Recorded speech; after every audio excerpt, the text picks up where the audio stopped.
Here's something nobody tells you about the most famous palace in the world. It smelled like a sewer. Not a metaphorical sewer. An actual, literal, physical sewer. The kind that backs up in summer and freezes in winter, and never, under any circumstances, goes away completely. The Palace of Versailles. 17,000 people living under one roof. 17,000 people eating, sweating, sleeping, relieving themselves, and approximately 0 of them with access to a proper lavatory. Think about that number for a second. 17,000. That's not a palace. That's a city that decided to wear expensive clothes and pretend it wasn't a city. The Hall of Mirrors, 357 mirrors, 20,000 candles, gilded everything, ceiling paintings that would make you forget to breathe, marble floors so polished you can see your own face in them. Also, people regularly urinated on the staircases because there was nowhere else to go. Both of these things are true simultaneously. That's Versailles.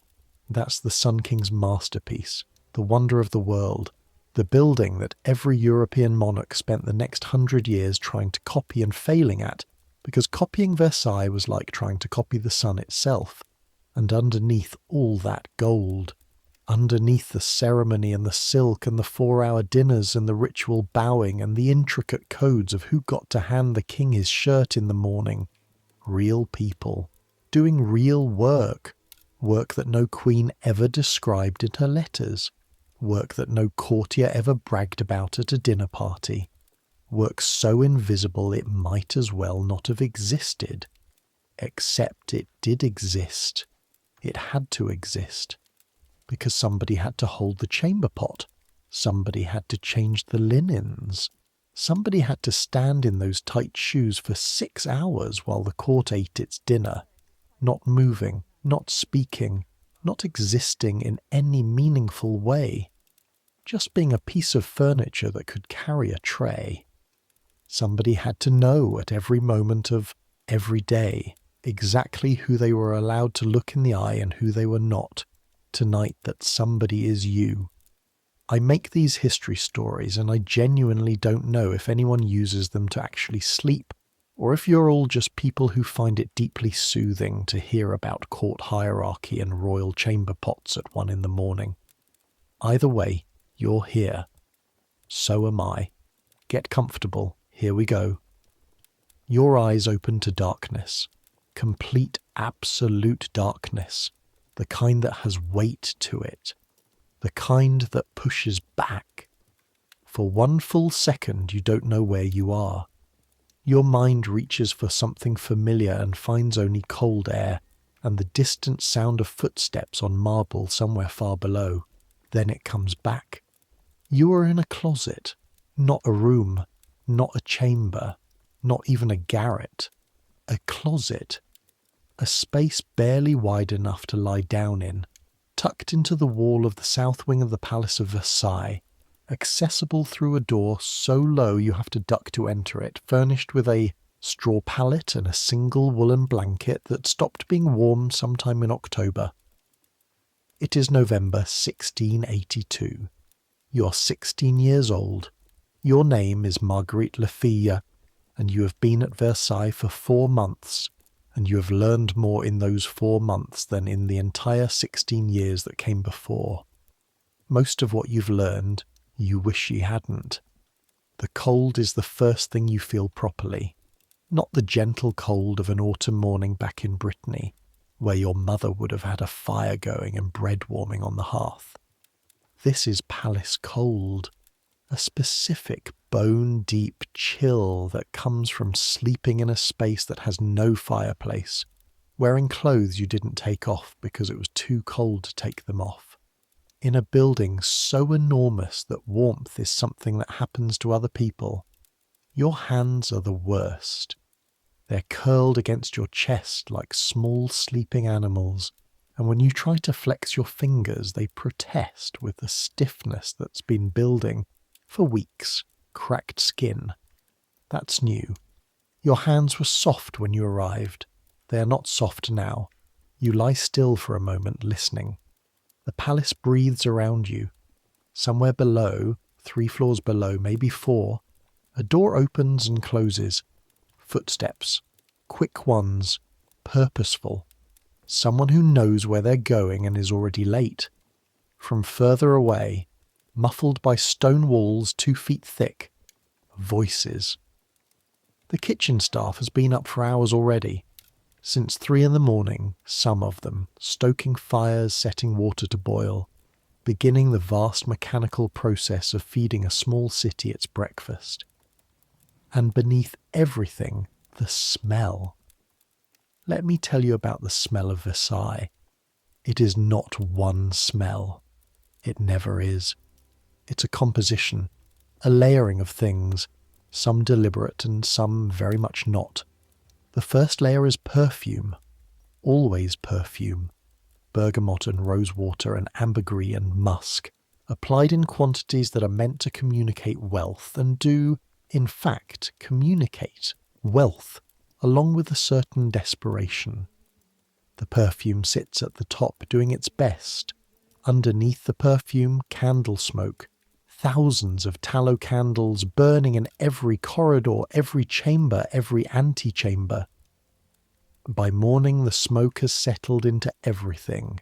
Your hair, your skin, the fabric of your dress that hangs on the peg beside your pallet. Underneath the candle smoke, food.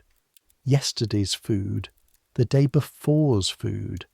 Food travelling from kitchens a quarter-mile away through corridors that are never quite warm enough, and arriving at tables that are never quite hot enough. Something fatty and something sweet and something that might be a sauce, or might be something you don't want to identify. Underneath the food, bodies. 17,000 of them, as I mentioned.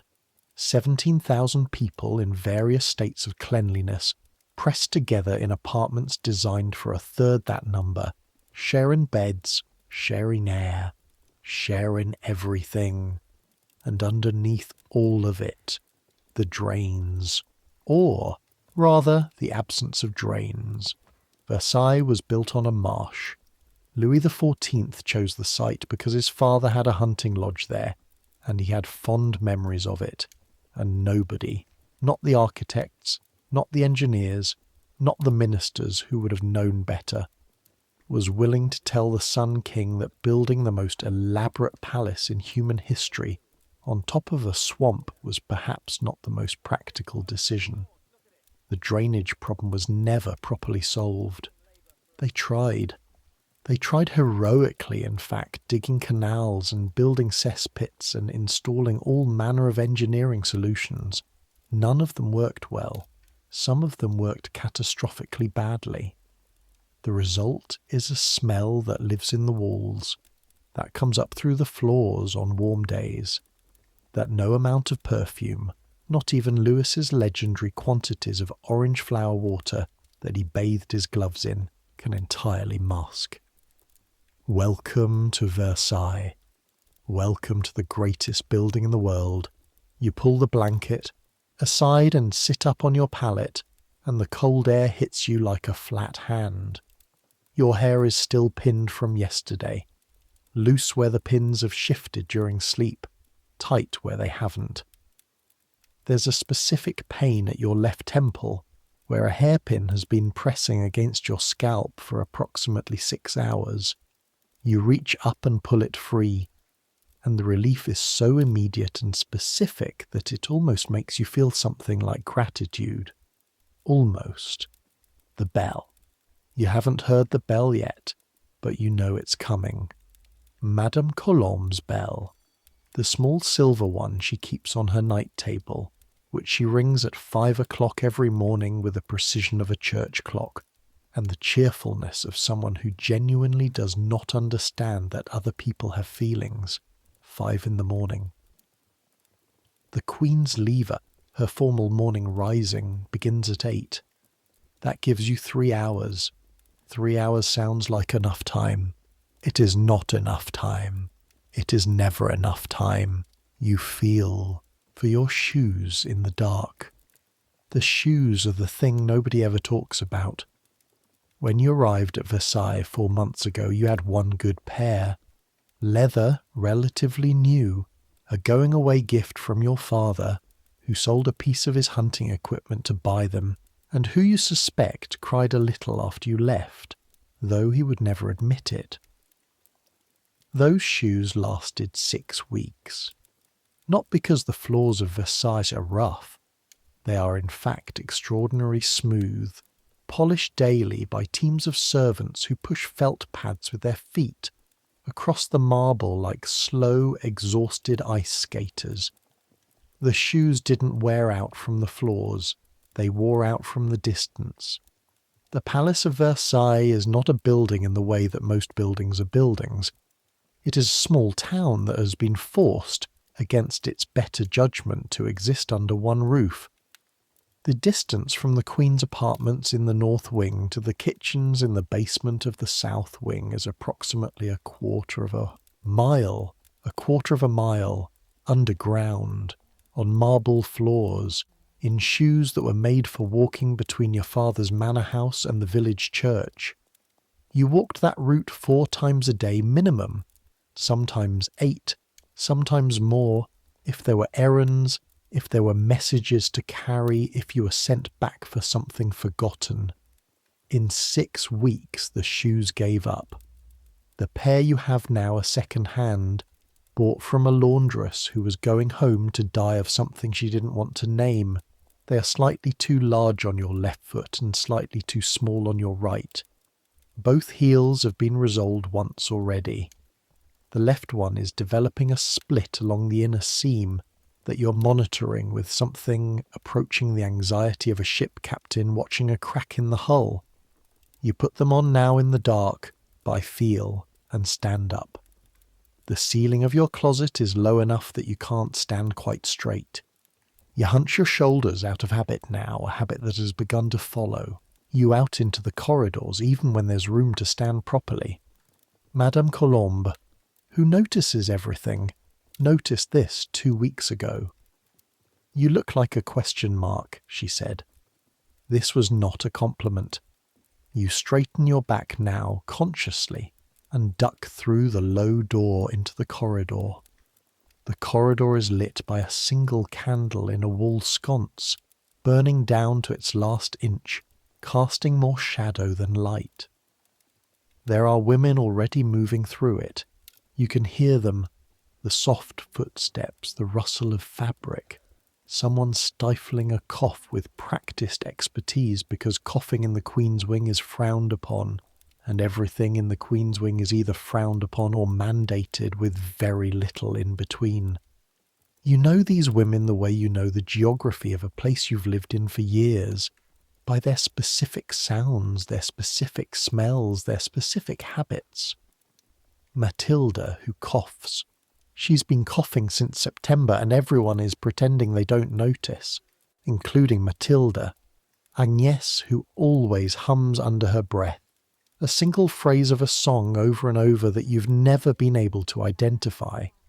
Léonie, who smells of the cloves she chews to keep her teeth from aching, and who will not speak to you if she can avoid it.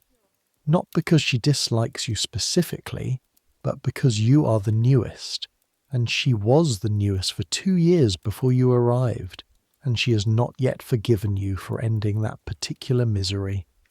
You pass all of them in the corridor. Nobody speaks. This early, there are no words yet. There's just the movement of bodies toward the work that needs to be done before the palace's official day begins. The Queen's apartments are on the ground floor of the North Wing. You're not staying in the North Wing. You're not important enough for that. You're staying in a service corridor off the South Wing, which means that every morning your day begins with a walk of approximately 10 minutes through the palace's internal corridors. 10 minutes. In the dark. Past the closed doors of people who outrank you. Through the guarded passages where the night watchmen stand with their pikes and their bored expressions. down a staircase that always smells of something you cannot identify and always will, and through the long gallery where the statues stand in the dark like a crowd that's been frozen mid-conversation. The statues have always unnerved you. There are so many of them. Busts of Roman emperors mostly. All of them staring with their blank marble eyes at the middle distance. All of them arranged in perfect symmetry along both walls of the gallery. At 5 in the morning, with only a candle, they look like they're watching you. You walk faster through the gallery. You always walk faster through the gallery. The Queen's apartments consist of 5 rooms. The antechamber, where people wait. The grande chambre, where the Queen eats her public meals. The salon, where the Queen receives visitors. The bedchamber, where the Queen sleeps, or tries to. And the garderobe. The garderobe. Every language has words for things that nobody wants to describe directly, and the French at this particular moment in history were absolute masters of this technique. Garderobe means literally clothes guard, a wardrobe, somewhere to keep your dresses. It is also the room where the close stool lives. The close stool being the padded chair with the hole in the seat and the pot underneath it, which is the mechanism by which the Queen of France manages her most basic biological functions. Somebody has to empty that pot. I want you to sit with that sentence for a moment. Somebody has to empty that pot, and that somebody on this November morning in the year 1682 is you. This is one of the hidden duties, one of the ones that doesn't appear in the formal accounts of court life, the ones that the memoirs skip over and the portraits never show, and the history books gloss past with a polite speed that suggests the historians too would rather not think about it. But it's real, and it's yours. You collect the pot, careful, always careful, 2 hands, steady pace. Do not rush, do not spill, do not think too hard about what you're carrying, and you carry it down the service corridor to the room where such things are disposed of, and you clean the pot with the brush and the water that's been left for that purpose, and you dry it, and you carry it back. And then you do it again tomorrow, and the day after. This is the rhythm of your life. The pot is cold against your fingers through the thin cloth wrapped around the handle. It's heavier than you expected the first time, and lighter than you feared, and the weight of it has become familiar in the way that all repeated things become familiar. A weight you no longer notice until you're not carrying it. The service corridor is narrow, single file only. The stone walls are close enough to touch on both sides, and you can feel the cold radiating off them even through your sleeve. In here, away from the grand rooms, away from the marble and the gold and the mirrors, Versailles reveals itself for what it actually is, a building. Stone and mortar, draughty in November, dark, smelling of the functions of 1,000 daily lives compressed into spaces too small to contain them properly. The grand rooms are the lie that Versailles tells about itself. This corridor is the truth. You need to understand something about the Queen of France before we go any further. Marie-Thérèse d'Autriche, Marie-Thérèse of Austria, which is technically a title and a country more than a name, has been Queen of France since 1660. That's 22 years. She was 21 when she married Louis XIV in a ceremony so elaborate it took 3 days and involved approximately everyone in Europe. She's now 43 years old. She is, to be direct about this, not happy. She has never been happy at Versailles, as best anyone can tell. She was raised in the Spanish court, in the Habsburg tradition, which is formal and Catholic and organised around a very different kind of ceremony. The French court baffles her. The language, She still speaks French with a heavy accent and doesn't trust herself in complex conversations. The politics, the king's mistresses, who exist openly, whose power exceeds her own in every practical sense, and who she has been instructed by everyone to tolerate with grace. She does not tolerate them with grace, but she has learned to tolerate them with silence, which is what's actually required. The Queen spends a great deal of time in her oratory, praying.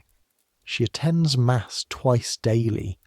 She gives generously to the poor through channels that don't require her to leave the palace. She embroiders slowly and beautifully, and she has a little dog, a spaniel, that she loves with a ferocity she can apparently spare for nobody else. She's not unkind to her women. This matters more than you might think, because she could be. She's simply distant, present and absent simultaneously, a queen in all the formal senses and something harder to name in all the human ones. This is the woman whose pot you carry every morning. You think about this sometimes. Not with resentment. The resentment has mostly faded, replaced by something more complicated. But you think about the strangeness of it, the intimacy of it, the fact that you know the Queen of France in ways that no ambassador, no cardinal, no duke ever will or can. You know how she sleeps, badly, turned to the right, with one arm over her face. You know that she's cold always and asks for extra blankets in October, before the weather justifies them.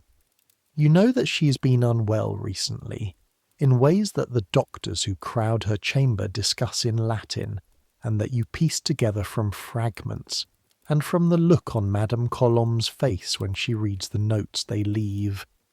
You know these things because you are present for them, present and invisible. That is the job. That is what they're paying you for. Your attention without your personhood, your hands without your mind, your presence without your presence, present and invisible. Madame Colombe is in the antechamber when you return with a cleaned pot. She's a woman of 50 years or thereabouts. Nobody knows exactly, including possibly Madame Colombe herself, with grey hair pinned with such precision that you've begun to suspect it might be architectural. Her face is long, her eyes dark, and her capacity for observing mistakes is so acute it might qualify as a medical condition. She's been in the Queen's service for 20 years. She was at the old palace at Saint-Germain before Versailles was finished. She served the Queen's own mother-in-law, the previous Queen Anne of Austria, for 4 years before that. She has seen everything. She has forgotten nothing. She has opinions about how the pot should be positioned when returned to the garde-robe, and those opinions are not flexible. She does not look at you when you enter.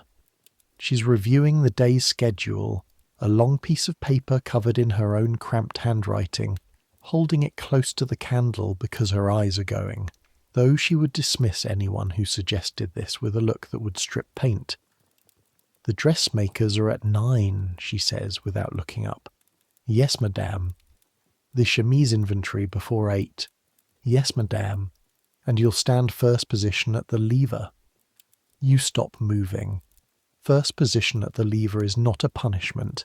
It is not supposed to be a punishment. It is an honour, technically.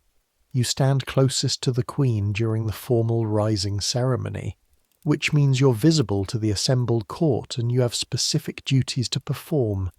It is also terrifying in a way that has not diminished in 4 months. Yes, madame, you say. She finally looks up. Those dark eyes move over you the way a jeweller assesses a stone, quickly, comprehensively noting flaws. Your hair. You put a hand up. The pin you removed earlier, you forgot to replace it. I'll fix it. You'll fix it before 7. She looks back at her paper. First position, don't embarrass me. She's never said this second part before. The first time she said it 2 weeks ago, you nearly asked what she meant. You didn't, because you'd learned enough by then to understand that asking Madame Colombe what she means is something you do only when you're certain you can handle the answer. She means, don't embarrass her. She means, I vouched for you. She means, I told them a girl from Brittany was worth taking on, that her family's minor title was enough, that she had the bearing and the sense for it. Don't make me wrong, you won't, you think. You're reasonably sure you won't. You think this every morning. By midday you're usually less sure. The lever begins at 8, but the preparations for the lever begin at 6. 2 hours of preparations for a ceremony that technically takes 45 minutes, but in practice unfolds across the entire morning like water spreading across a floor. Touching everything, stopping nowhere, impossible to predict exactly where it will reach. The first thing is the fire. The Queen's bedchamber has a fireplace the size of a small room. Truly, it's enormous, the hearth big enough to stand in, with carved marble surrounds showing allegorical figures and gold detailing on every surface. By court standards, it is a reasonably modest fireplace, but it burns wood, enormous quantities of wood, and that wood has to arrive, be stacked, be arranged, and be burning at the right level of heat at exactly the moment the Queen is ready to rise, not blazing, which would be too hot and too bright, but settled and warm, which requires it to have been burning for at least an hour before she opens her eyes. This is not your job directly. There are boys for the fire, young men from the kitchens who navigate the service corridors with armloads of wood 3 times daily. But you need to know when they've been and whether the fire is right, because if it's wrong, you need to tell Madame Colombe, who will tell the appropriate person, who will relay it through the proper channels until it reaches someone with authority over the boys with the wood. Everything at Versailles happens through channels. This is the other thing nobody tells you about the most ceremonial court in the world. Behind all that ceremony is a bureaucracy so dense and intricate that navigating it is a skill in itself. There is a person responsible for the royal sheets, a different person for the royal pillowcases, a person for the wax candles, and a different person for the tallow candles, and they do not speak to each other about candle-related matters because their jurisdictions are absolute and apparently eternal. You learned this in your second week when you reported a tallow candle that had burned to its socket to the person responsible for wax candles by mistake. The look you received suggested you had committed something approaching heresy. The fire is good this morning, settled and orange, crackling in a comfortable way. The room is warm, genuinely warm, the only truly warm room you'll be in until you come back here this evening. The warmth is so physical after the cold corridor that you stand in the doorway for a moment just to let it reach you. Your hands. The cold is leaving your fingers in a slow, painful way. The blood returning like something's being pried loose. You get to work. The chemises first. The Queen has chemises, linen undergarments, the kind worn directly against the skin, by the literal dozen. 36 of them currently in inventory, each one made of the finest linen, each one laundered with a care that borders on the religious, and stored in specific drawers in the garde-robe in a specific order according to the rotation system that Madame Colombe instituted sometime in the previous decade and will never change. Your job is to check them every morning, not all 36, just the ones designated for use this week, the top 6 rotating through in the order established. What you're checking for: any staining, any wear at the seams, any damage from the laundering process that happens somewhere in the depths of the palace, where enormous quantities of royal laundry are processed daily by laundresses who are not allowed to touch anything with their bare hands because the decree about direct contact with royal linens, which means they use padded implements and linen cloths as intermediaries, which means the laundering is immaculate and also takes approximately forever. You pull the first chemise from its drawer. The linen is so fine it's almost translucent. You hold it up against the candlelight, rotating it slowly, looking for the kinds of things that candlelight reveals. Thin spots, small holes, anything that needs to go back to the seamstresses. The smell of clean linen is actually one of the better smells in this palace, warm and neutral and slightly starchy. You've noticed yourself pausing over it sometimes, just to breathe, in the way you used to pause over the smell of bread baking.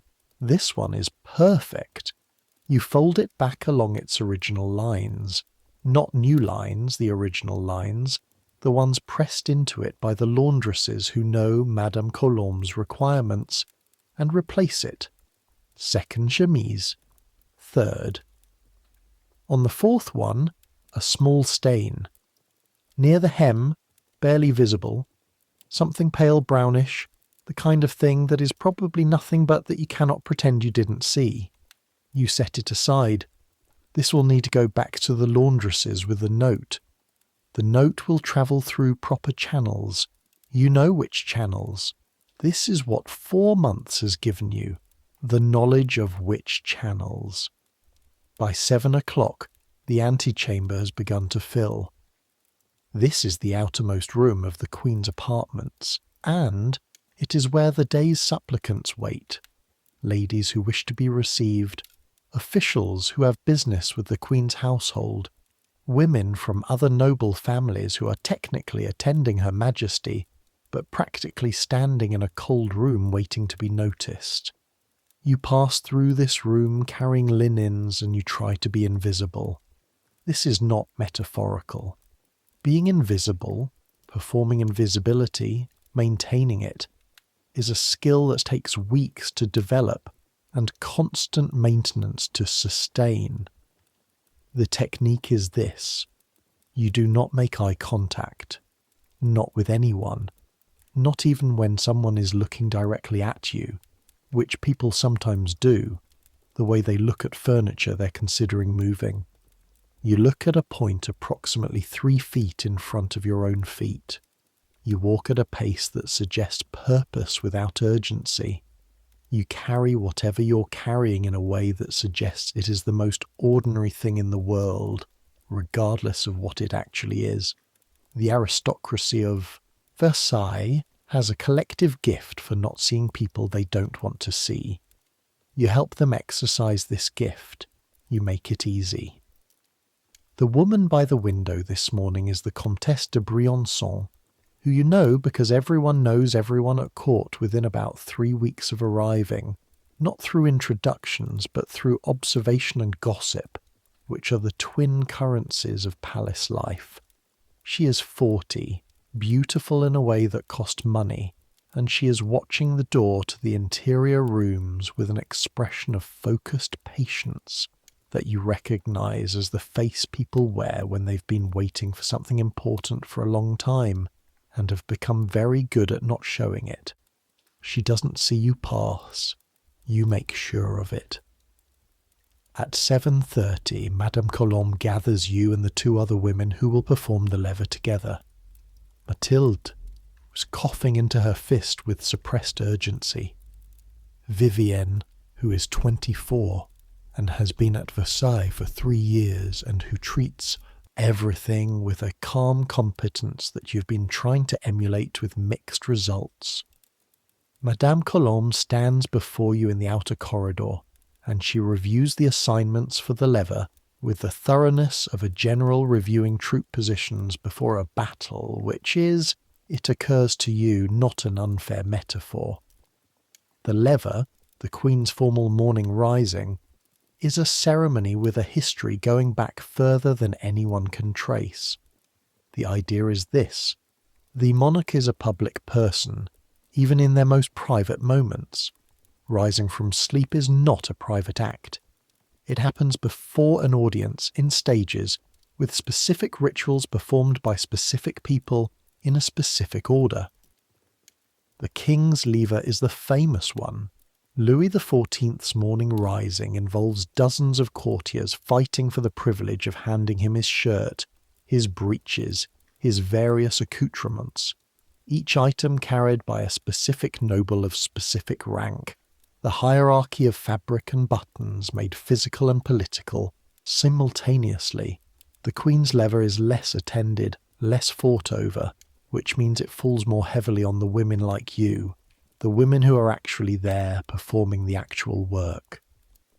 The order, Madame Colombe says, she doesn't need to repeat it. You know it. But she says it every morning because at Versailles, the order of things is not something you keep in your head. You say it aloud. You hear it with your ears. You confirm it exists in the physical world every single day. I present the water, you say. Matilda presents the chemise. Vivienne presents the robe. After the hair. After the hair. Before the shoes. Before the shoes. If there is no hairpin visible and no lace out of place and no face betraying anything at all, then we've done our jobs, Vivienne finishes. Madame Colombe looks at her. Then we've done our jobs, Vivienne repeats, with slightly more deference. The ghost of something that might have been a smile crosses Madame Colombe's face and departs before it can be properly identified. Go, she says. The Queen's bedchamber is lit by the fire and 6 candles when you enter, and the light it makes is extraordinary. You never stop noticing this 4 months in. The way the candlelight moves across the carved surfaces, the gold moulding, the painted ceiling where allegorical figures drift across a painted sky. The bed itself, the state bed, the official bed, the bed in which the Queen of France is expected to be seen sleeping whether she actually sleeps there or not, is hung with fabric in crimson and gold that moves slightly, even in still air, as though breathing. The Queen is awake. She's almost always awake when you enter. You've been told she wakes before 5 most mornings, lies in the dark of the bed curtains until the ceremony requires her to be visible, which is a way of spending time that you find deeply strange, though you keep this observation very firmly to yourself when Madame Colombe pulls back the bed. Curtains. The Queen is sitting up, her dark hair loose around her shoulders, her hands folded in her lap.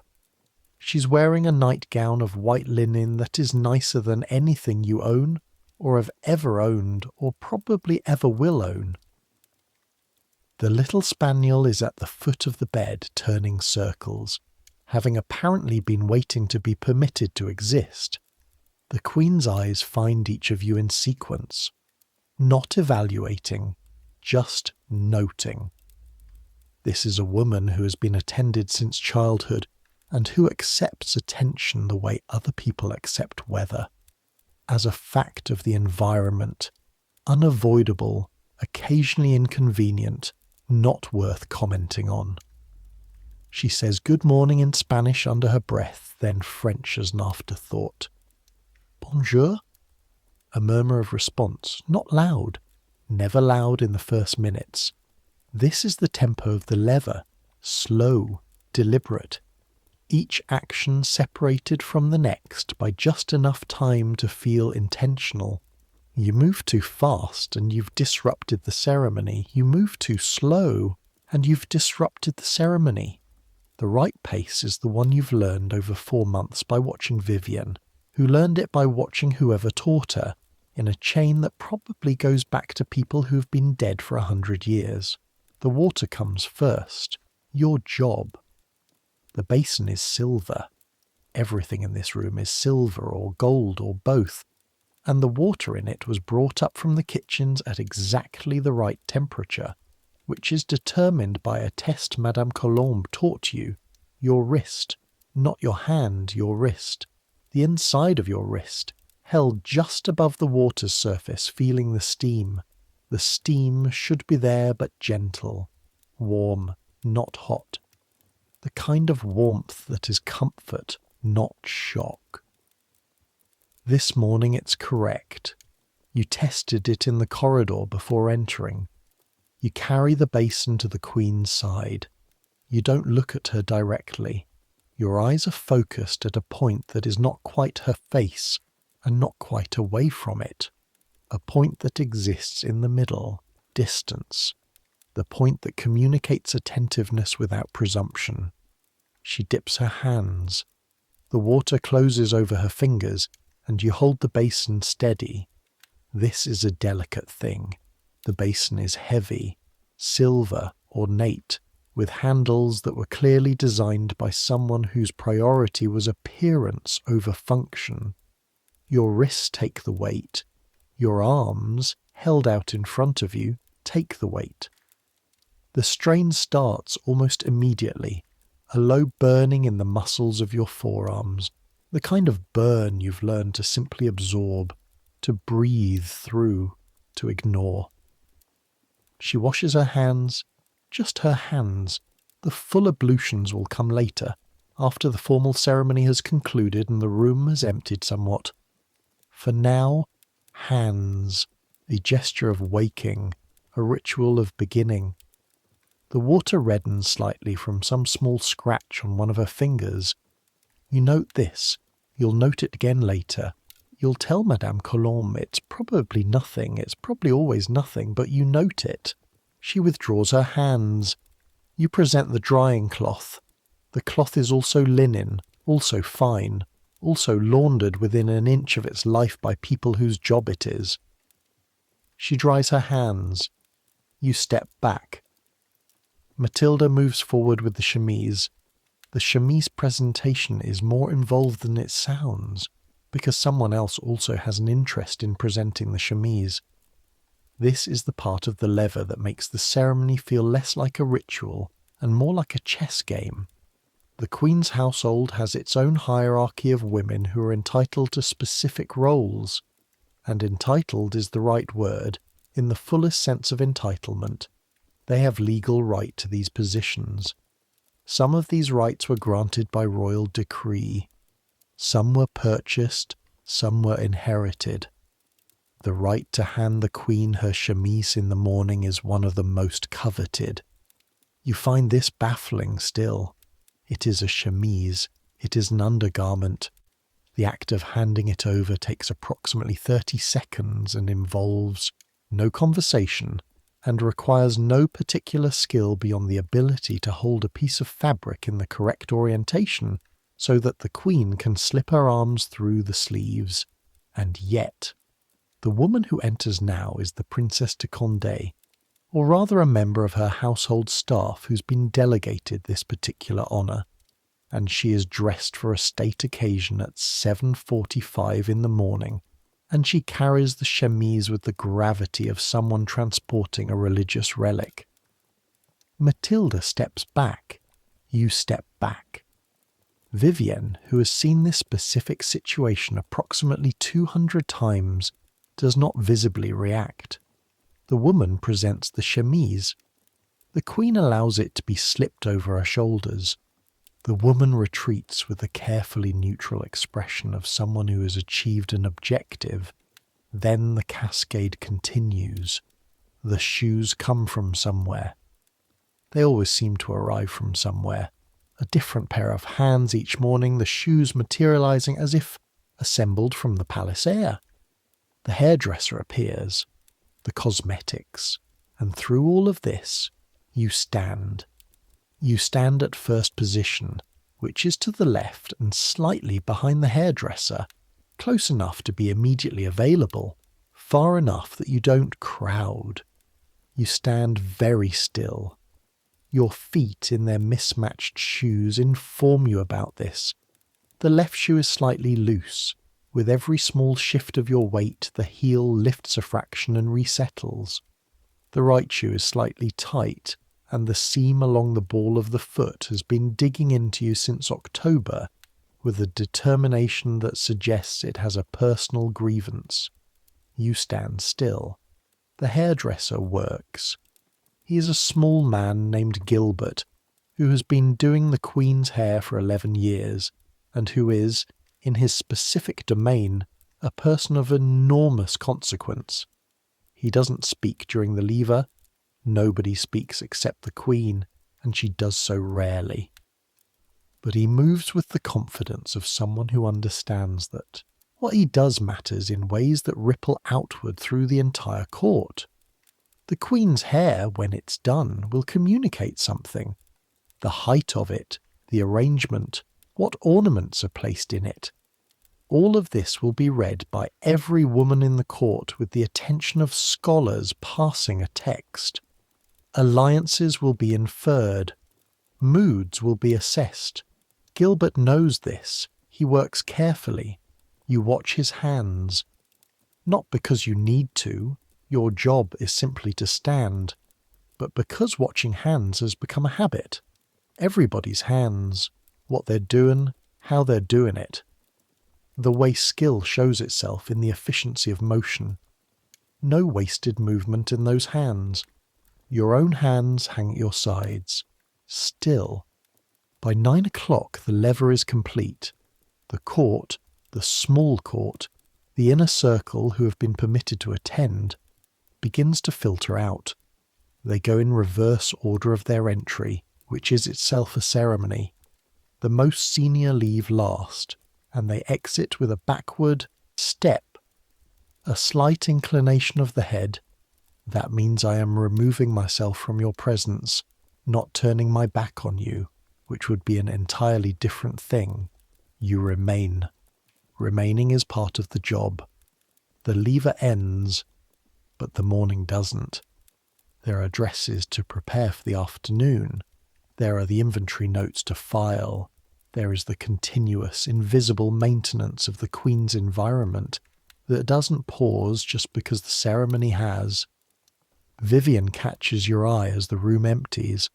A very small nod. You did well. This is what the nod means. You stood correctly. You moved correctly. You didn't drop anything. You didn't make eye contact you weren't supposed to make. You didn't step on anyone's metaphorical toes or literal feet. You did what you were supposed to do. The relief of this is disproportionate and you know it. 4 months in, and every correctly completed lever still lands in your chest, like something you can breathe easier around. Don't let your guard down, the relief says. But also, you've got this. You're learning.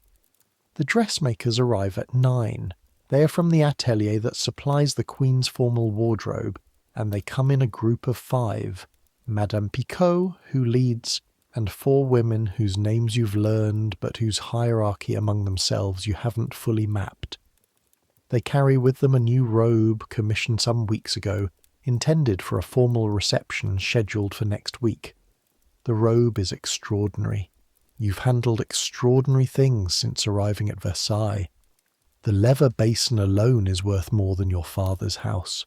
But this robe, standing next to it when Madame Picot opens the box and lifts it into the light, is something different.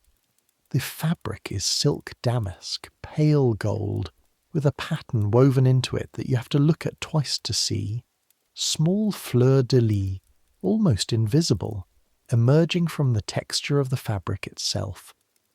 The skirt is enormous, structured over a panniers frame that the dressmakers will fit today, creating the shape that fashion currently requires. Wide at the hips, narrow at the waist, a silhouette that is as much engineering as clothing. The embroidery on the bodice is silver, and it has been done by hand, probably by several hands working for several months, creating a pattern of flowers and vines that becomes more intricate the closer you look. It weighs, you estimate when you help move it from the box, something close to 8 kilograms, maybe more. The Queen will wear this for the reception. She will stand in it for approximately 4 hours. She will smile at people she may or may not particularly wish to see, and she will hold her spine absolutely straight, because the structure of the bodice and the panniers essentially require it, and she will not sit except in carefully designated moments. And she will do all of this at 43 years old with the physical ailment she has, which the doctors refer to in their Latin and which you've pieced together from fragments into something that sounds like it hurts. She will do all of this because she is the Queen of France, and being the Queen of France is a performance that doesn't end. Not during a reception, not during a lever, not during any hour that might be observed. You think about this sometimes. Then you think about your father at his desk in Brittany, writing letters trying to secure your position, trying to give you the best possible life he could imagine for a daughter of limited means. He imagined this palace, this proximity to royalty. He couldn't have imagined the rest. You help hold the dress while Madame Picot adjusts the seam at the left shoulder, her mouth full of pins, her fingers moving with that same specific efficiency that skill produces.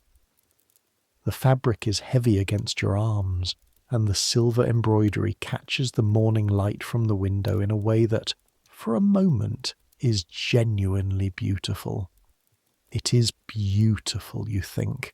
In spite of everything, it is genuinely beautiful. Then the weight of it reasserts itself in your aching arms, and the moment passes. The morning spills into afternoon in the way that time moves at Versailles, not in hours exactly, but in a sequence of required presences. The Queen's dinner is a public meal, conducted according to its own ceremony. The Grand Couvert, the Queen eats alone at a table while the court watches. You've seen this dozens of times by now. It never quite loses its strangeness.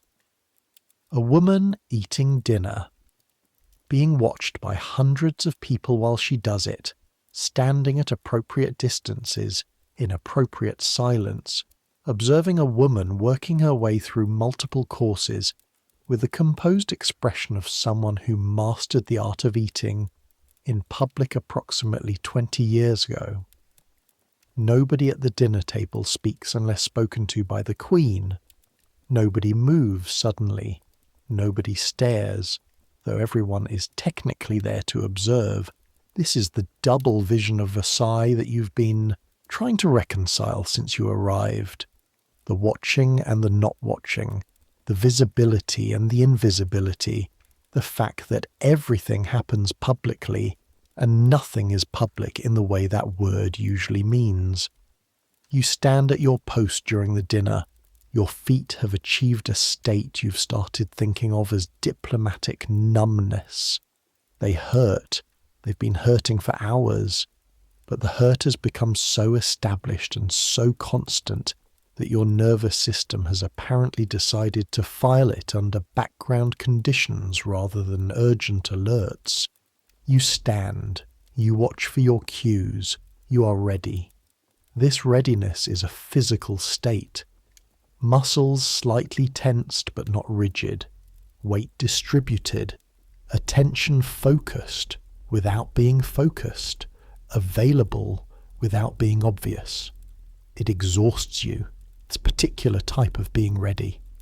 Not the same exhaustion as the physical work. The carrying and the standing and the walking through the corridors. A different kind. The exhaustion of sustained, constant attention. Of being present and invisible simultaneously. Of holding yourself in a precise social space that requires perpetual calibration. You think sometimes about sleep the way a person thinks about water when they're thirsty. After the dinner, a gap. Not a long one. An hour, perhaps slightly more, in which the Queen is in her oratory, and the household scatters to its various tasks, and the antechamber empties, and the palace takes a breath before the afternoon's obligations begin. You go to the window. There's a window in the outer corridor, long and high, looking south. In the morning it faces away from the sun and is cold and dark. In the afternoon it fills with light. And for this hour it's the warmest place you know. You stand at it and eat. Bread, mostly. Some cheese. Food that was passed to you by a girl from the kitchens who you've made friends with in the specific, transactional way that people make friends at Versailles, by figuring out what you have that they need and what they have that you need, and arranging a quiet exchange. What she needs. Occasionally you can tell her which rooms are occupied and which aren't. Not anything important, just logistics. She has a young man from the stable she wants to meet, and the meeting requires a specific empty corridor. What you need: bread that's still warm, occasionally cheese, once, memorably, a cup of hot cider that she smuggled up in her apron pocket, and that tasted in that moment like the best thing in the world. You eat standing at the window and look out at the gardens. The gardens of Versailles in November are a different thing from what they are in summer, which you've only heard described. The great parterres, the formal garden beds, the geometrically arranged plantings, are bare now, the topiary shapes standing without leaves against the grey sky. The fountains are off, their basins dry, the elaborate sculptural groups standing still and slightly abandoned, looking without, the water that gives them life. But the structure is there, the lines and proportions of the garden, the way it extends outward from the palace in a mathematical progression of terraces and alleys, stretching toward a horizon that is somehow further than it should be. The perspective tricks built into the design, the way the central axis seems to extend to infinity, the eye carried outward and outward until the garden seems to encompass the entire world. You can see it from here, the shape of it, the ambition of it. You think, a king wanted to show the world what a king could do, and so he made a garden that looks like he owns the sky. You think, and somewhere in this building, at this moment, a woman is praying in a room because the sky is one of the few things in her life that belongs to her. These two thoughts sit beside each other and don't resolve into anything, but you hold them both. The afternoon brings a complication, not a catastrophe, not yet. That comes later in this story, but a complication, the kind that arrives in the form of a message, a slip of paper handed to Madame Colombe by a footman, which she reads and folds, and then looks at you.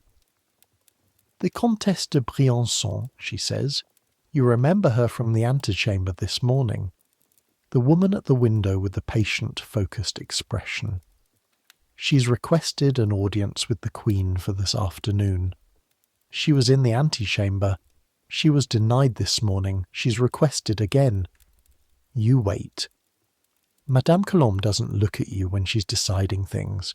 She looks at a point in the middle distance, the same point you've trained yourself to look at, and her face does something internal and invisible.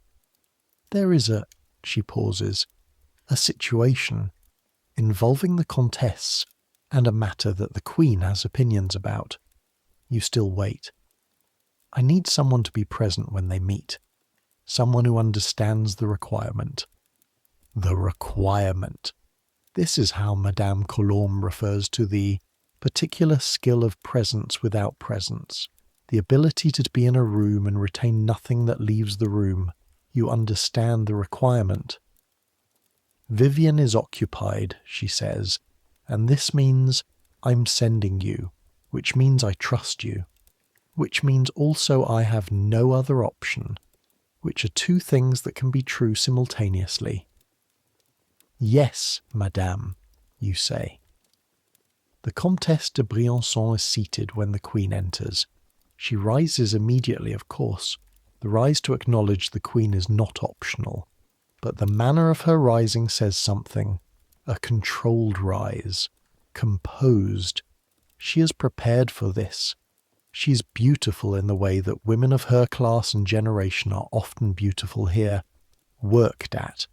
The kind of beauty that requires maintenance, investment, and a team of people to sustain. Her hair is dark and elaborately dressed.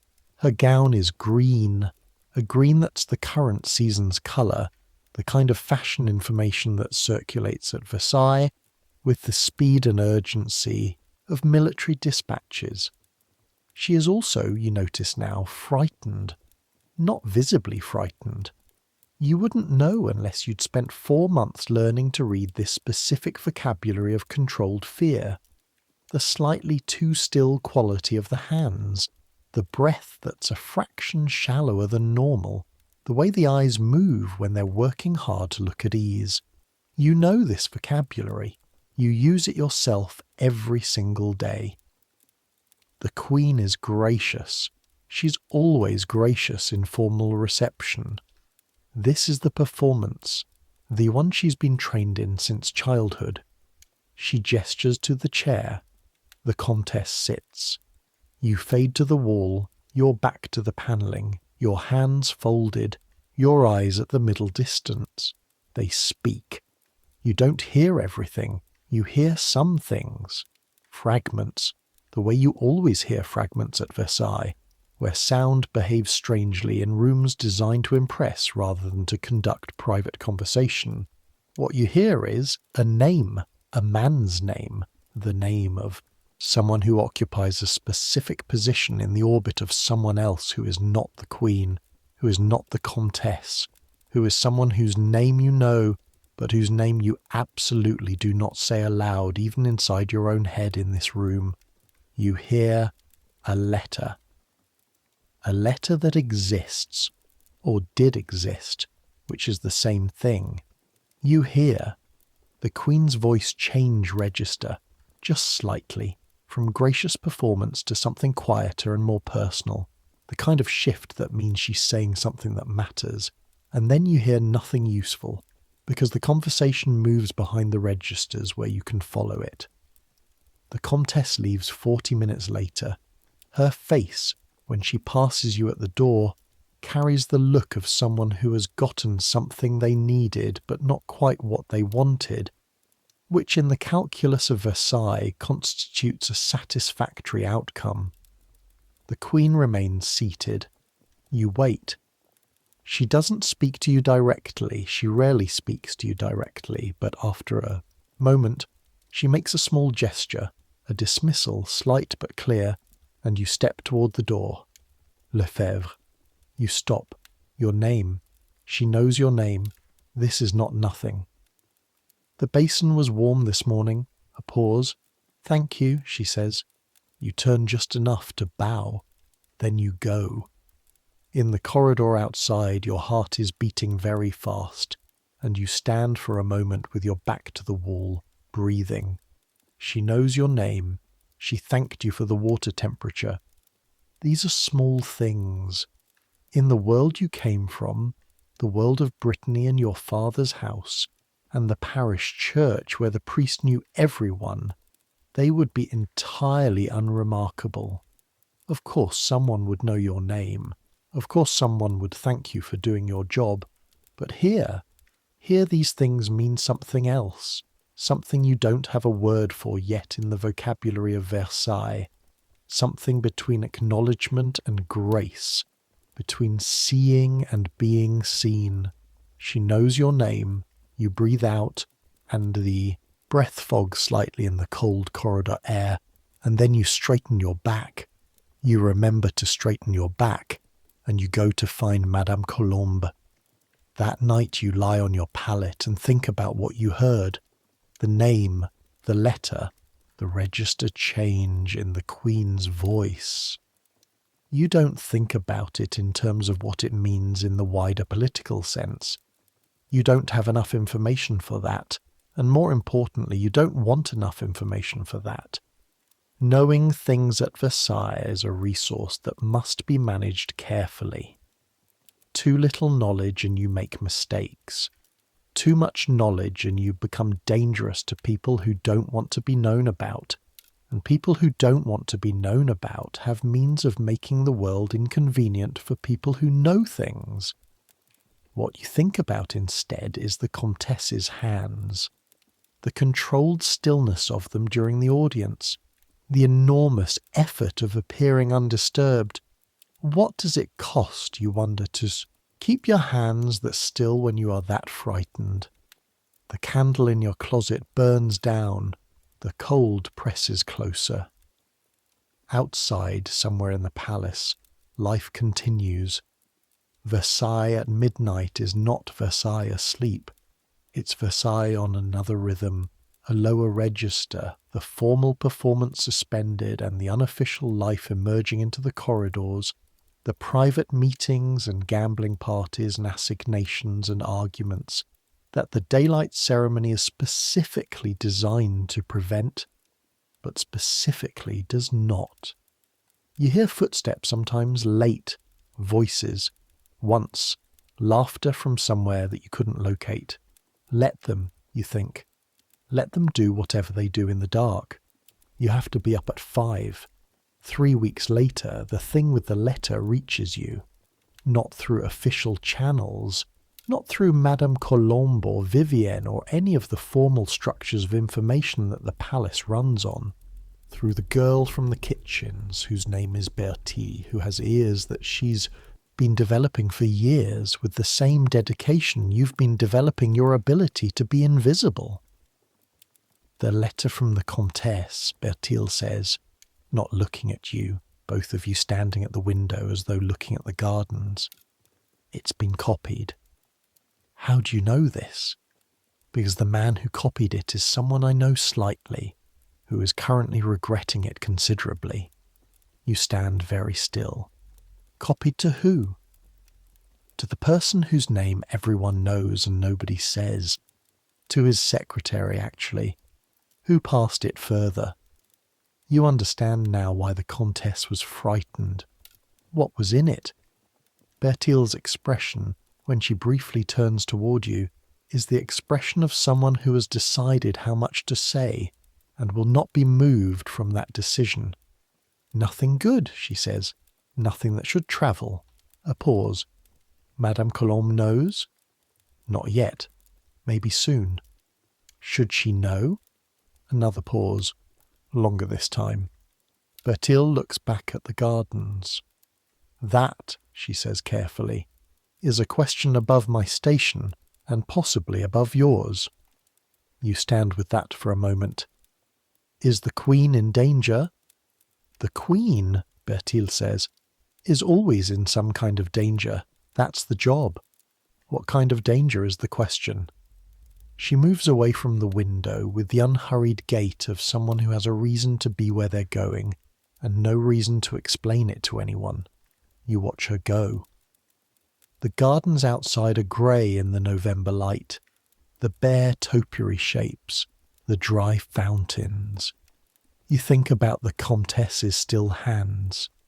You think about the Queen's voice, dropping a register into something personal, something that mattered. You think about Madame Colombe, who's been in service for 20 years, who has seen everything, who has survived everything, who told you on your 3rd day here. Forget what you hear the moment you hear it. Remember it only if you're asked. Be asked only if you're willing to live with the consequences. At the time it sounded like philosophy. Now it sounds like a survival manual. You go to find Madame Colombe. She's in the guard-robe, reviewing the linens inventory, which is either a coincidence or a sign that the universe wants this conversation to happen, while surrounded by folded chemises. You tell her, not all of it. What Bertil told you, stripped of the parts that are speculation, offered with the neutrality of a vessel carrying something whose contents you'd rather not know. Madame Colombe listens without interrupting. Her face does its internal thing. How sure is your source? She asks. Reasonably, she has ears. I know she has ears. A pause. I have my own ears. Then you might already know. Knowing and having it come to me from two independent directions are different things, she says. The second direction is useful. She closes the inventory ledger. Go back to work. Don't mention this to anyone else. Don't allow it to show in your face. What will you do? She looks at you with the expression she uses when you've said something that reveals a naivety she hadn't expected. My job, she says. The next week is one of the longest of your life, not because anything dramatic happens. This is not the kind of story where dramatic things happen visibly, not at Versailles, where everything consequential happens behind a curtain of impeccable ceremony. But you can feel it, the way you can feel weather changing before it changes, a charge in the air, certain conversations that happen and then stop happening, certain faces that appear in the antechamber and certain faces that stop appearing. The Comtesse de Briançon is not in the antechamber on Tuesday. She is not in the antechamber on Wednesday. On Thursday, someone tells someone else something in a corridor outside the Queen's salon, and the someone else's face does a thing, and you see it from across the corridor, and you file it under the category of information you're not going to think about. On Friday, Madame Colombe tells you to take the afternoon for yourself. Go outside, she says. Get some air. You're starting to look like the walls. This is the most personal thing she has said to you since the first day, when she told you which bed was yours and which closet held the supplies and what time the bell rang. You go outside. The gardens of Versailles in late November are not, conventionally speaking, beautiful. The sky is the colour of pewter. The ground is hard with the first frost of the season, the gravel paths white at the edges, the gardeners having retreated to whatever it is gardeners do when the gardening is finished.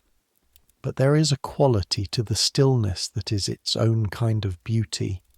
You walk the central axis, the main allée that extends southward from the palace toward the Grand Canal, and the perspective works on you the way it's designed to work, pulling your eyes forward and forward and forward until you can believe that the path extends beyond the visible world into something else. It is very cold. Your breath makes clouds. Your shoes crunch on the frost. Around you the garden is empty. This is unusual. The gardens are usually populated, the formal alleys given life by the constant movement of court. People who walk here to be seen walking, to conduct conversations that need to happen outside stone walls, to perform leisure in the specific way that Versailles requires leisure to be performed. Today, there is no one, or almost no one. An old gardener is working near the edge of the far parterre, doing something with an evergreen that requires a tool you can't identify at this distance. He moves with the slow deliberateness of someone who's been doing this for decades and understands that the work is not going to be rushed by November or by audiences. You stop walking and stand in the middle of the alley. The palace is behind you. You turn to look at it. From here, from this distance, it is spectacular. The facade extends across your field of vision, wider than seems possible for a single structure. The stone is pale against the grey sky. The windows, hundreds of them, catch the flat winter light without giving back reflections, just receiving it, accepting it. The Hall of Mirrors is up there somewhere. The state apartments, the king's bedroom that is the literal centre of the building, the point from which all the axes of the garden radiate outward like the rays of the sun king, Louis XIV, a man who decided that he was the sun and then built the material evidence for that claim across 4,000 acres of French countryside. There is something almost mad about it, you think, and something almost magnificent. Both things, simultaneously. Again. Versailles keeps doing this to you. It keeps being two things at once, and you keep being unable to resolve them into a single clean feeling. The grandeur and the cesspit, the ceremony and the chamber pot, the woman who designed an entire calendar of public performances out of the act of getting dressed, and the woman who lies awake in the dark of her bed curtains before dawn waiting for the ceremony to begin again. You stand in the cold allée for a long time. Your feet are going numb. The frost is working through the sole of your left shoe, the one with the developing seam split that you've been monitoring. You can feel the cold directly through the leather now, the ground's chill moving up through the ball of your foot, and you know that you should go in, that you should find warmth, that Madame Colombe said to get air and not to freeze. But you stand a little longer, because this is one of the only moments of your day, of any day at Versailles, when you're not required to be something specific, not required to be invisible, not required to be present, not performing your presence or your invisibility or your competence or your deference, just standing, just cold, just you. Winter comes properly in December, the fountains freeze, the Grand Canal freezes solid enough that servants drag chairs onto the ice and use them to push themselves across the surface, which is both against several rules and completely unstoppable as an activity, because when the temperature drops far enough and the ice is thick enough, the court discovers an enthusiasm for outdoor recreation that no amount of official disapproval can quite extinguish. You're not among the skaters. You don't have the time, and you don't have the shoes, and you don't have the status. But you watch from the corridor window, your window, the warm afternoon one, and the scene below has a quality of lightness that the formal life of the palace rarely produces. People laughing, really laughing, not the performed amusement of the salon, but the actual involuntary laughter of someone who has just slid 3 feet further than intended and landed in an undignified heap. Even the faces you know from the apartments, the controlled, composed faces, are doing different things on the ice. This is another Versailles, one you see from windows. The cold makes your closet genuinely miserable. You start sleeping in your dress, as you did that first night, as you've done every winter night since, and the small rituals of warmth become urgent. The way you tuck the blanket around your feet first, then your legs, then your torso, a specific order that preserves the heat better than doing it all at once. The way you breathe into the blanket to warm the pocket of air near your face. The way you lie on your side with your knees pulled up, making yourself as small as possible, conserving. Matilda's cough gets worse in December. By January she is gone, not dramatically gone, not dead. She goes home to her family, which is what happens when someone becomes too obviously unwell to serve. She simply isn't there one morning, and Madame Colombe announces that her duties will be redistributed, and a week later a new girl arrives from somewhere south and doesn't know where anything is and has to be shown. You show her. This is how it works.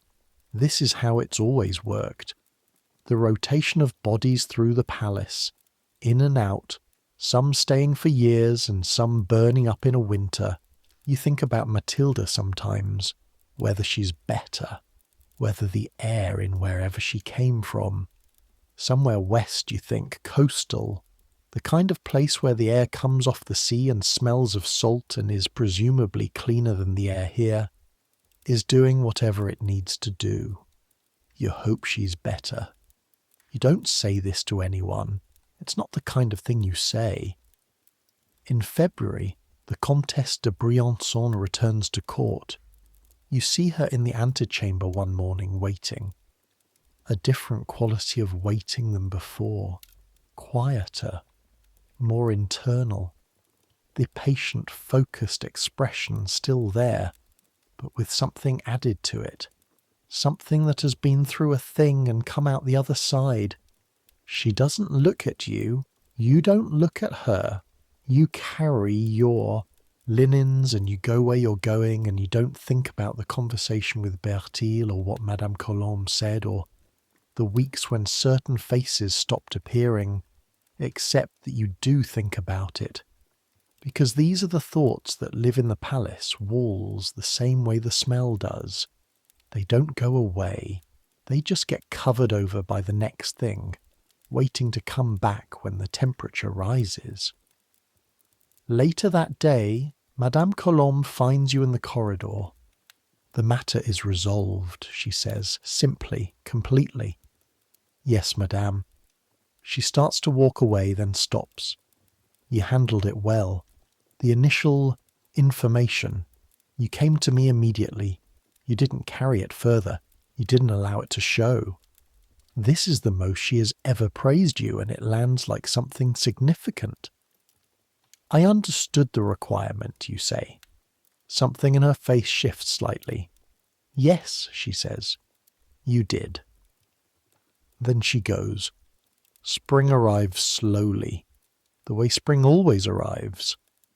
Not all at once, but incrementally, a degree warmer each week, the frozen canal thawing first at the edges and then in the middle, the garden beginning its impossible re-emergence from the frozen geometry of winter into something living. You begin to notice things you didn't have the attention for in autumn. The way the morning light in the Queen's bedchamber moves through the year, different in March than November, coming from a higher angle, reaching further into the room, lighting surfaces it didn't light in winter. The specific sounds the palace makes when it's warm versus when it's cold, the building contracting and expanding slightly with the temperature, creaking in ways that used to alarm you and now serve as a kind of familiar percussion. The smell of the garden on a warm afternoon, drifting through an open window. Grass and cold water from the fountains which are running again, and something floral from the first plantings in the parterres that is not quite any specific flower but all of them layered together. You've been here 7 months. You know things now. You know the palace the way you know a person. Not everything, but the important parts. The rhythms and the patterns, the rules and the exceptions, the channels and the shortcuts, the faces and what they mean. You know that Vivian's calm is not ease. It's a practice, maintained daily, and you've seen it slip twice and caught it back both times with something that looked a lot like determination. You know that the hairdresser Gilbert has a son somewhere who is ill, and that the particular care he takes with certain ornaments in the Queen's hair on certain mornings is connected to this in a way you don't fully understand but feel. You know that the new girl, her name is Pauline, she's from Montpellier, she's 15, is homesick in the specific way you were homesick at the beginning, when everything was too large and too cold and too far from anything familiar. You know this because you were that. It gets easier, you told her, on a cold evening in December, when she was crying quietly in the corridor, trying not to be heard. She didn't believe you. She's starting to believe you now. In April, the Queen is unwell again, more unwell than before. The doctors visit more frequently, their Latin conversations going longer, their faces doing the careful neutral thing that medical faces do when they're working at it. You carry the morning water. You stand at first position. You fold the linens and inventory the chemises and file the notes through the proper channels. You do not discuss what you observe. This is the requirement. But you notice the way the lever takes longer now. The Queen moving with a care that speaks of something. The way she closes her eyes sometimes in the middle of a sentence and opens them with a visible effort of will. The way the spaniel seems to understand that something is different, pressing closer at her feet. circling in the tight, anxious circles of an animal that doesn't know what's wrong but knows that something is. June arrives. The gardens are extraordinary in June. You know this now from the windows, from the brief afternoon hours when you find your way outside. The parterres filled, the fountains playing, the light entirely different from any other month. Lower and longer, taking longer to go golden in the evening. You've started going to the gardens on your free afternoons, not just to stand in the alley, but to walk. The full circuit of the formal gardens, the one that takes about an hour, past the 2 lateral parterres and around the Bassin d'Apollon and back. Nobody stops you. Nobody asks. You're a chambermaid walking in the gardens during her free time, which is a thing that happens and that no one considers worth attention. You use this time.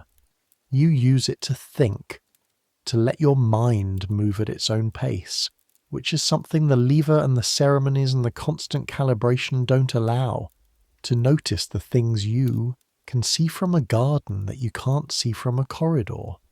The light on the water in the basin, the way the topiary casts shadows that move through the afternoon.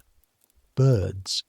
There are birds in the gardens, sparrows and finches, and occasionally a heron standing at the edge of the canal with the focused patience of someone who has all day and knows it. The gardens are the lie and the truth simultaneously, the same as the palace. The lie, perfection, control, nature arranged into submission. The truth, it takes hundreds of people to maintain this perfection, daily, invisibly, and the moment they stop, it begins to return to something else, same as the palace, same as everything at Versailles. The thing about being present and invisible is that it teaches you things you didn't expect to be taught, not the things that matter to the historians, not the political information, the alliances and the letters and the names of people whose plans are moving behind the ceremony. You know some of that through Madame Colombe's channels and through Bertil's ears and through the accumulated leakage of 17,000 people living under one roof. But that's not what stays. What stays is smaller, more human.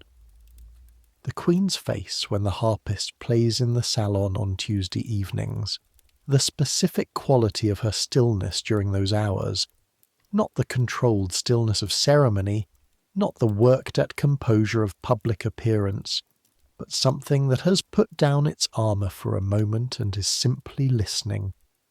Music is where she goes, you've understood. It's the territory that belongs to her in a way that the political and social terrain of Versailles does not. The harpist, a young woman, Spanish, brought from Madrid by someone who understood what the Queen needed, plays without ceremony, no audience technically, just the salon, the harp, and the Queen with her embroidery in her lap and her eyes slightly closed. You stand at your post, you hear the music. You have been hearing it for months, standing at first position in the corner, and you've been learning something you didn't know you were learning, which pieces the Queen requests again, and what kind of afternoon produces which request. The slower pieces on the harder days, the brighter ones on the days when she seems more herself. Music as map of a person, as weather report, as the thing you understand about someone when you've stood close enough for long enough. You've been standing close enough for long enough. July comes, and in July the Queen gets seriously ill. The word that travels through the palace, through Bertil's network, through the servant corridors, through the specific frequency on which the palace communicates its important information, is that this is not the usual thing, not the recurring ailments that have characterized the last 2 years. Something different. The doctors are at the apartments more than they're not. The lever becomes briefer, more private. The formal dinners are suspended. You continue your work, The water, the linens, the inventory, the standing in attendance. You do your job with the specific care of someone who understands that the best thing you can do for a person is to do your job so well that it disappears from their awareness entirely, so that the basin is warm and the chemise is ready and the air in the room has been circulated correctly, and nothing in the environment that you control adds to whatever it is they're carrying. This is the work, the real work, not the ceremony. The ceremony is the costume the work wears. The work is make it easier, make the morning a little less hard, make the water warm, make the chemise smooth, make the room the right temperature. Be there and be reliable and be invisible and be the thing that, when it's functioning correctly, you don't know is there at all. Madame Colombe says nothing to you directly about the Queen's health, but she is in the apartments at unusual hours. She's talking to the doctors in her quiet, specific way, not asking medical questions, which are not her territory, but managing the logistics of care the way she manages all logistics, with an efficiency that comes from 20 years of caring about getting it right. One evening late, you find her in the corridor outside the bedchamber. She's standing very still, her hands folded, her face doing something she rarely permits it to do. Worry. You don't ask. You stand beside her for a moment, not speaking. After a while she says, so quietly you almost don't hear it, she's been kind, you know, in her way. I know, you say. That matters. Yes. Not everyone who holds that position would have been. You think about the water basin, the quiet, thank you, the name. No, you say. Not everyone. Madame Colombe straightens. The moment closes itself. Go to bed, she says. 5 o'clock. Yes, madame. You go. On a Tuesday in late July, the Queen of France dies. You are not present for this. You're in the corridor waiting when the door opens, and you know from the face of the woman who comes through it, before a single word is spoken. The lever the next morning does not happen. There is no next morning lever. There are instead formal morning procedures, black fabric on every surface, the particular silence that a large building produces when it is collectively doing something that requires the suppression of sound, of reaction, of the human impulse to make noise in response to large events. You're given your assignments by Madame Colombe, who is very precisely composed in a way that has cost her something, you think. The morning preparations require work, the black fabric, the curtains, the specific rituals of royal mourning that are as elaborate as the rituals of royal daily life, for the same reasons. You work. You work the way you always work, steadily, in the right channels, through the proper procedures, and you are present and invisible. But this time, when you stand in the rooms and do what needs to be done, you're not watching for a cue, not waiting for a sign, not calibrating your distance.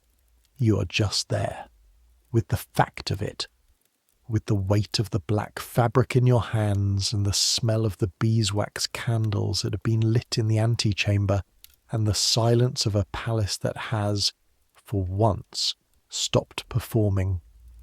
You fold the last chemise in the inventory, fine linen, almost translucent, the smell of clean cloth. You fold it carefully along its original lines. You put it in the drawer. Life at Versailles continues. This is the true fact of it, the one that matters in the long account. Life continues. The palace does not pause for more than its prescribed grieving period. Courts don't stop for queens, not really. They adjust, they absorb, they continue the machinery of governance and ceremony and hierarchy with the single-minded efficiency of systems that are larger than any individual, even the individuals at their centre. The apartments are reassigned, the duties shift. A new hierarchy of attendants is arranged for the new queen, well, for the Dauphine, who's not quite the same thing, and who comes with her own staff and her own preferences and her own particular quality of needing to be attended in ways that will take months to learn. You learn them. This is what you do. 1 year at Versailles becomes 2, 2 becomes 3. You stop counting in the way you counted at the beginning. Days, weeks, the precise accumulation of time since you arrived with your father's letter, and your second-hand shoes, and your collection of things you didn't know yet. Now you count in other ways, in chemises inventoried, in basins carried, in levers completed, seasons experienced, girls shown where things are and told that it gets easier, in faces known and faces gone. Vivian makes a marriage, not a great one. A journeyman printer's son from Paris, but a good one to hear her tell it. And she leaves Versailles in the spring of the second year with the expression of someone who is going towards something rather than away from something, which is the best expression to leave with. You're sorry to see her go. Bertil is still in the kitchen, still has ears, still gets you bread when it's warm. Madame Colombe is still Madame Colombe, which is to say, essential, formidable, aging slightly and invisibly in the way of people who don't permit themselves the luxury of showing it. You are still at first position. You're better at it now. Not just technically better, though you are that. The angle of the basin, the temperature of the water, the specific efficiency of motion that minimizes the time the Queen's morning takes while never appearing rushed. Better in the deeper way, the way of understanding what the work actually is. It's not the ceremony. The ceremony is the form. The work is the substance that the form contains. The work is this, day after day. The people at the centre of this enormous performance need someone to make sure the small things are done.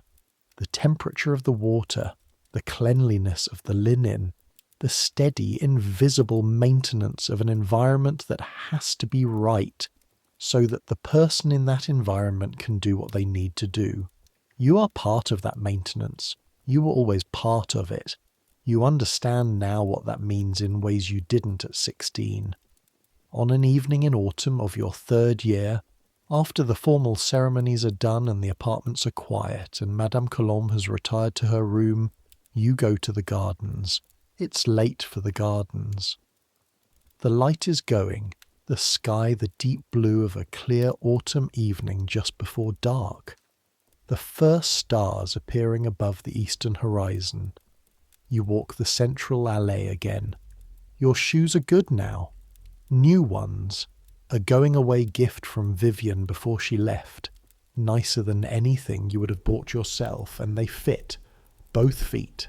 They have not developed grievances with your anatomy. Every morning you put them on, and they are simply shoes, which is a thing you do not take for granted. The gardens are empty. The fountains are still. They're turned off at night. The water going still and dark in the basins. The sculptural group standing without their spray. The palace rises at your back as you walk south. You stop at the Bassin d'Apollon, the large circular basin at the far end of the central parterre, where the great sculptural group of Apollo rising from the sea on his chariot stands at the centre. The horses, the sea gods, the chaos of emergence frozen in lead. Apollo, the sun, the king. The king is still here, still rising every morning in his own lever, still receiving the hierarchy of nobles who want to hand him his shirt, still moving through the elaborate choreography of a court that he invented and that has outlasted all his original reasons for inventing it. You think about the woman whose room you attended for 7 months, the one who listened to music on Tuesday evenings, the one who said thank you for the water temperature. You think about all the things that no formal record will contain, the particular quality of her stillness, the sound of her accent on French words, the way she held her hands in her lap during her oratory, the specific schedule of ailments through the seasons that you tracked in your own private inventory alongside the chemises. These things exist somewhere. In you, you suppose. In the people who are in those rooms, present and invisible, there and not there. Memory is the last inventory. The sky is darkening. The first star that appeared is now 3, now 5, now more than you can count before the cold sends you inside. You stand at the edge of the basin for a moment, looking up. The stars at Versailles are extraordinary, you've learned. Away from the candles, away from the torchlit corridors, out here in the open gardens, the sky does something it can't do inside. It opens up, fills in. Stars above the palace of the Sun King, stars that were there before Louis built this place and will be there long after the last stone falls back into the marsh from which it rose. Some things don't change. You breathe the cold air in, let it fill your lungs. Your hands are warm in your pockets. The shoes are good on the gravel. You're 3 years from Brittany.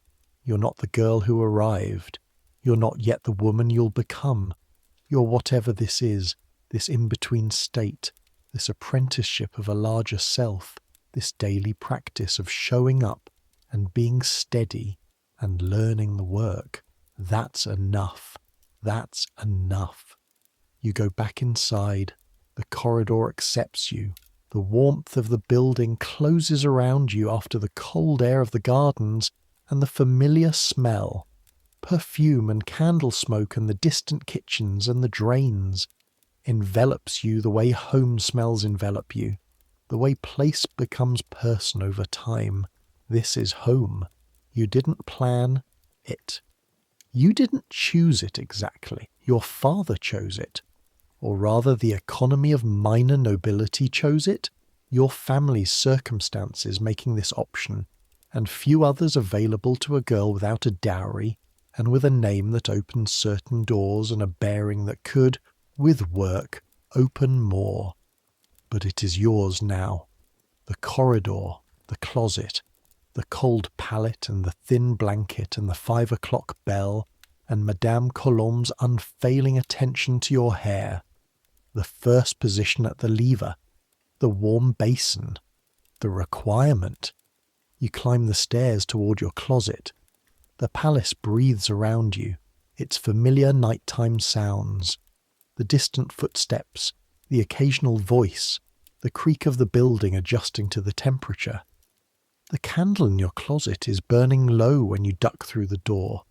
You sit on your pallet and pull off your shoes, carefully, out of habit, checking the seams, and set them side by side on the floor. Tomorrow, 5 o'clock, the bell, the cold corridor, the water, the lever, all of it again. The same and not the same, the way all repeating things are the same and not the same. Every day you bring something slightly different to it, and it brings something slightly different to you. And the accumulation of those small differences is what change actually is. The thing that happens so slowly you can't see it happening. You blow out the candle. Darkness. The same darkness as the first morning. The same close walls. The same cold pressing in at the edges. But you know where you are. You always know where you are now. Outside, Versailles continues. The formal gardens lie still under the autumn sky, the basins dark, the fountains quiet, the great sculptural groups standing their patient watches. The corridors run their courses through the body of the palace, through the gilded rooms and the service passages and the galleries of Roman emperors frozen mid-sentence. Somewhere the kitchen fires are burning lower, the overnight, Watchmen are making their rounds. Someone, somewhere in the deep domestic interior of this impossible building, is doing something necessary and invisible, and will do it again tomorrow. This is the palace that nobody painted. Not the throne room, not the hall of mirrors. This, the corridors in the dark, the women who knew which channels to navigate and which faces to keep still, and how warm the water should be. They did not leave records. They left the palace. They left the people in it maintained and attended and functioning day after day, season after season, until eventually they left or were replaced or grew old enough that the cold corridors became too much and someone younger took their place. And then someone else learned the channels, and the work continued. That's history, not the gilt version, the real version, the version in the corridors, the version that smells of clean linen and cold stone, and the faintest trace of something orange blossom lingering in the staircase, long after the courtier who wore it has gone. Your eyes are heavy. The day has reached the end of itself, the long chain of actions and presences and requirements finally laying down its weight. Your feet are warm, the blanket is pulled up. The cold at the edges of the closet exists but cannot quite reach the centre of you. You are warm enough, fed enough, safe enough. You have done what you came here to do, which was to learn the work, and you have learned it, and you will continue learning it, the way all living things learn, by surviving and by paying attention. The city outside, for it is a city, this palace, however much it pretends otherwise, the city outside is settling into its nighttime register. The formal day is done, the lever will come again, but that is tomorrow. Right now there is only this, the darkness and the warmth, and the quiet sound of a building breathing, and the particular satisfaction of rest earned by work done correctly. Let it come, let sleep take you the way it takes everyone at Versailles eventually. The courtiers in their grand chambers, the kings in their state beds, the chamber women in their closets, all of them surrendering to the same democracy of exhaustion. Let the corridors go dark. Let the basins cool. Let the levers and the inventories and the channels and the requirements release their hold for these hours. Let your hands unclench. Let your back uncurl.